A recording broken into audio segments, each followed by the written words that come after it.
త్రిపురాంతకం నల్లమల అరణ్యాలలో వెలసిన పవిత్ర శైవ శక్తి క్షేత్రం. ఇక్కడ ప్రధాన దేవుడు త్రిపురాంతకేశ్వర స్వామి, అమ్మవారు త్రిపుర సుందరిదేవి. పురాణాల ప్రకారం తారకాసురుడి కుమారులు 3 గగన నగరాలు నిర్మించారు. వాటిని త్రిపురాలు అని పిలిచారు.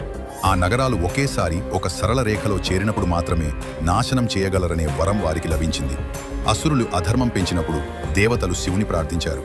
అప్పుడు ఒక మహా దివ్య రథం సిద్ధమైంది. భూమి రథంగా మారింది. సూర్యుడు చంద్రుడు రథచక్రాలయ్యారు. బ్రహ్మ సారథిగా నిలిచాడు. మేరుపర్వతం ధనుస్సుగా మారింది. వాసుకి నాగుడు ధనుస్సు తంతువుగా మారాడు. విష్ణువు బాణంగా అవతరించాడు. అగ్ని బాణాగ్రంగా ప్రకాశించాడు. వాయువు బాణానికి వేగమిచ్చాడు. ఇలా సర్వదేవతల శక్తి ఒకటై శివుని ఆయుధంగా మారింది. ఆ సమయాన త్రిపుర సుందరి దేవి దివ్య శక్తిగా శివునికి తోడుగా నిలిచింది. ఒకే క్షణంలో 3 పురాలు ఒక సరళ రేఖలో చేరినప్పుడు శివుడు ఆ మహాబాణాన్ని సంధించాడు. త్రిపురాలు దహించబడ్డాయి. అహంకారం, కామం, అవిద్య నశించాయి.